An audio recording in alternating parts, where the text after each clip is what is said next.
think We Are Singapore was at the time when Singaporeans and Singapore needed to feel more pride for ourselves.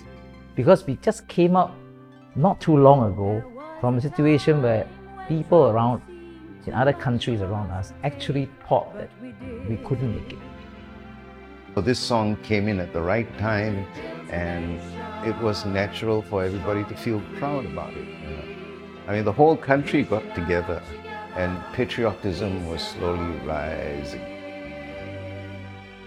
It has the sort of like timeless quality to it. And also I think the fact that the national pledge was actually incorporated into the song. So that made everybody able to identify with it. And everybody, I hope everybody knows the pledge. Because of the lyrics that was written, it would naturally make every Singaporean feel very proud. It makes you feel like you're part of a community. It makes you feel you're at home.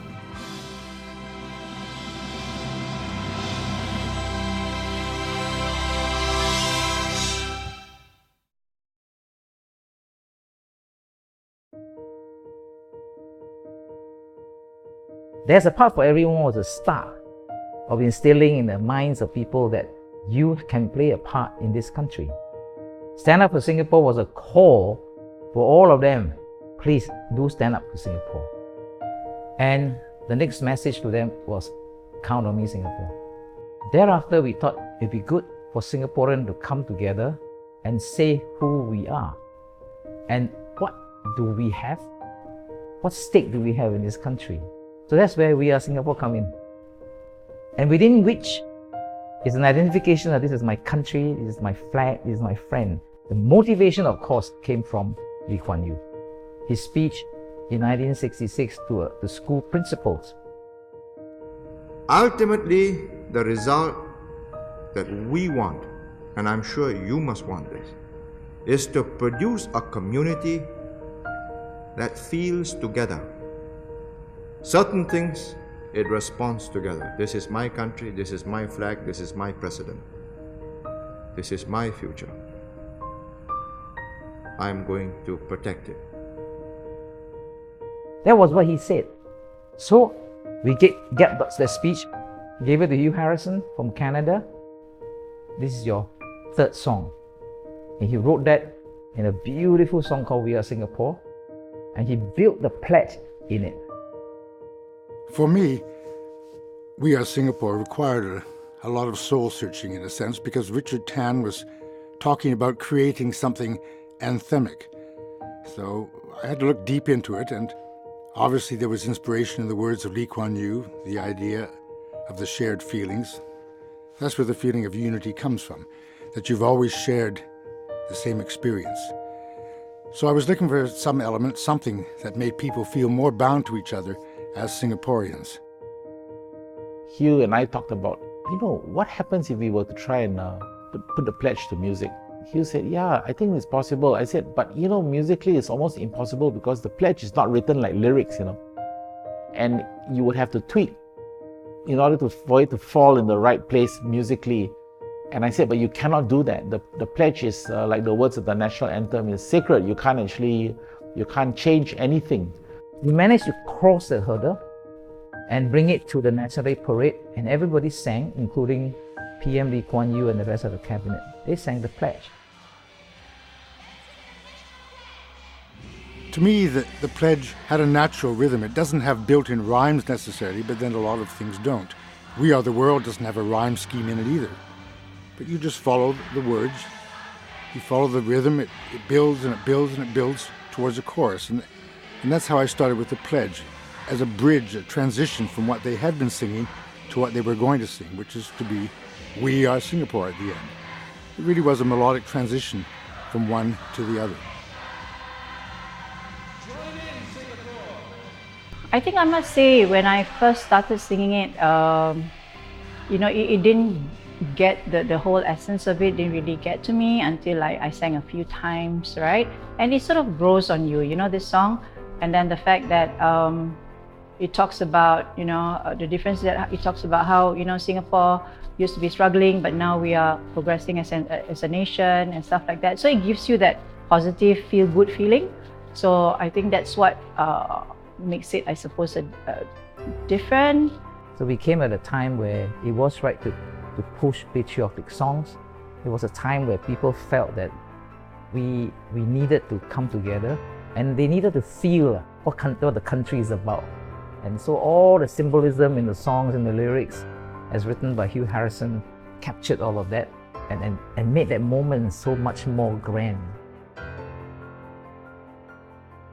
Being young at that time and to be selected to do a national song in Singapore is very exciting, because it is a privilege at the end of the day. Everyone right up to today, if you get to sing the national song and be part of the National Day celebration, is truly a privilege.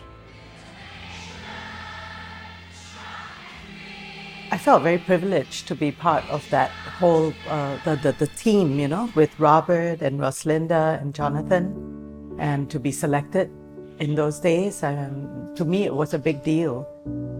My father used to be a police officer, so he actually proudly asked me to, lead a singing session at the police station. So that was, something nice. I felt very proud. I think the song, as we started having more and more different Singapore songs coming up for all the past National Day, somehow when I get the feedback from my friends and family, most of them would always say the old songs, the old national songs, meaning the Stand Up for Singapore, Count on Me Singapore, We Are Singapore. Those were the ones that sort of made an impact, I think, a bigger impact in people's memories and gave them a sense of pride to be Singaporean. Some people say it was very chest thumping, but I think we were at a part of the national psyche which we needed to actually chest thump to tell ourselves that we are good enough to compete with the world. And I think the song did its job. Sometimes, the lyrics were a bit too simplistic, a bit too obvious perhaps, not quite metaphorical enough. But it served its purpose, and I think in terms of the hook, We Are Singapore, it gives you something to chant. And I think that's a good thing. Was it necessary?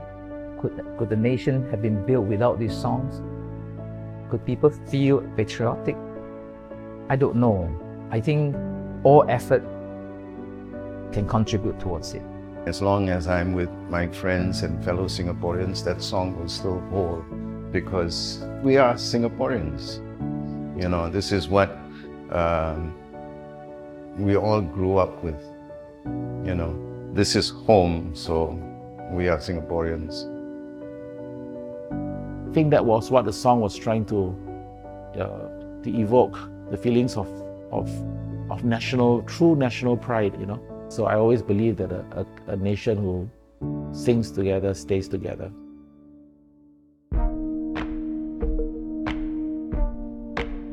When we first discussed the use of We Are Singapore, we have to remember that this song is 30 years old. That's a long time. In 30 years, a lot has changed in the world. The world around us is different. The internet, social media, all things are very different. One of the things that came to mind strongly to me is this. In the past, we kept kind of saying, also because of the way it's written, we go, we are Singapore, the emphasis on Singapore, which is nation building. But I thought about, instead of we are Singapore, how about we are Singapore? The whole point about we. People owning this thing, the future, the family, the flag, everything. And who shall we involve in this process? I thought that of the demographic between the 20s and the 30s specifically, and I wanted to find their voice in this and whether these things resonated with them. Yep, you have some people that, national things, I'm not sure. But then with some of the people I spoke to, they actually resonated with this whole idea to say, yep, things aren't perfect and we're not sure. There's a lot of change going on in our country, a lot of change going on in the world. But this thing that you're proposing, this whole thing about, this is, at the end of the day, this is my country. I can feel for this. And so the challenge was to write something that came from the heart, that addressed these things, that addressed change, that address uncertainty, imperfection, but yet the fact that this still belongs to us. Write a preface so that we can look at this song in a new light. So it is the same song. We're not changing the song. The content of the song is not different. It's just a different preface, but because you read the preface to the book, you read the preface to the song suddenly can be viewed in a new light. What still resonates with us? So what resonates with us is we are Singapore and this is my country. So out of the various things that were submitted over a period of time, there's this song that came that there were these set of lyrics that really grabbed me and to me hit the nail on the head, because this is about a younger generation actually wanting to possess the problems and not just push it away and blame someone else. The change starts here, not somebody else, right? How easy we forget that everything takes time. Nothing's ever perfect, but I still call you mine. So that's it. This song, this writer he just nailed it on the head.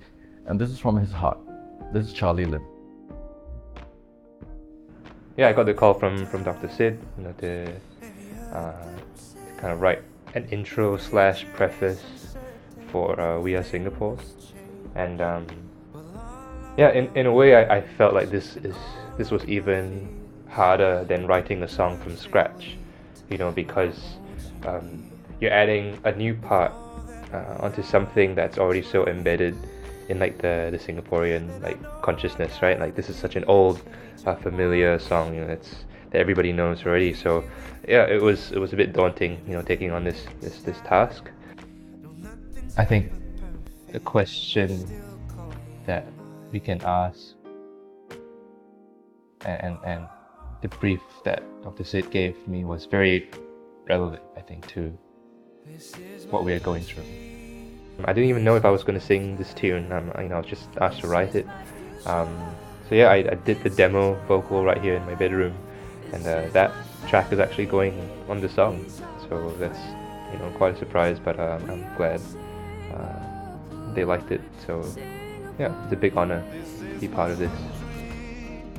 Well, so when we first put this idea out, we're not really sure how it would be because there are all the little thoughts in your head, but at each level that we've had to discuss this and present this and bring it about, we've actually had very, very favorable reactions. First of all, they say, yeah, we love Charlie's voice and we like the song and all that kind of, but many of them said that we feel for what this song is saying and where the shift is going.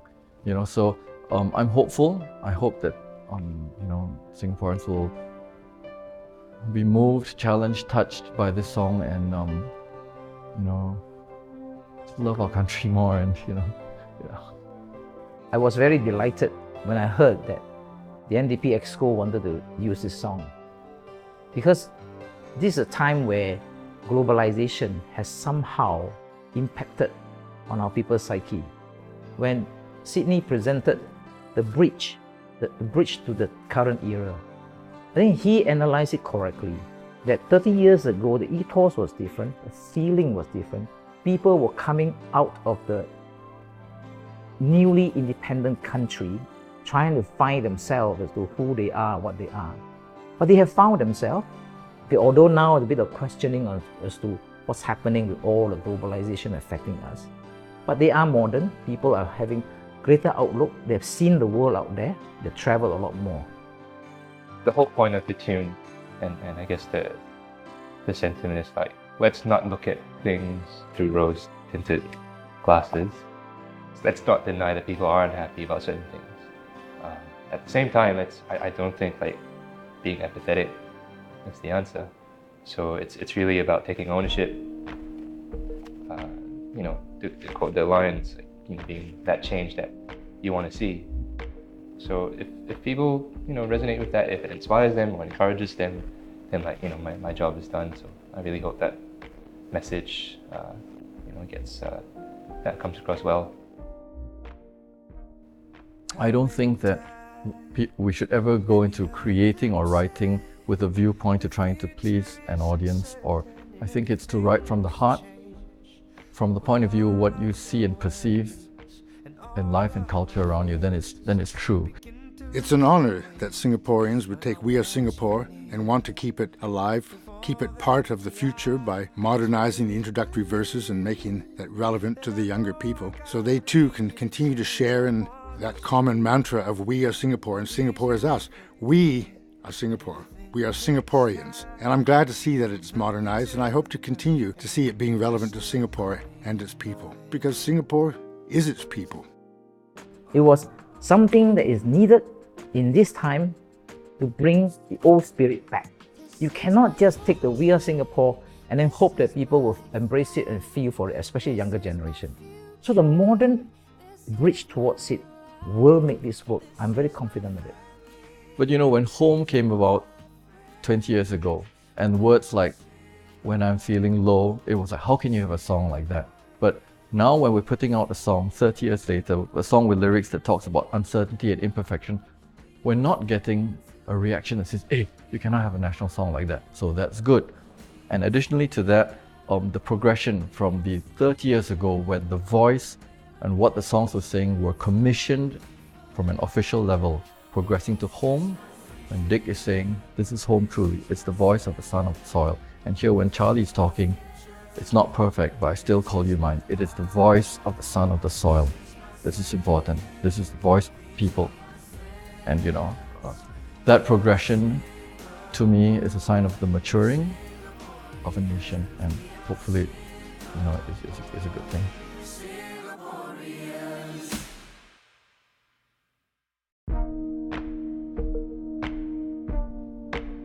Ready? 2, 3. There was a time when people said that Singapore won't make it, But we did.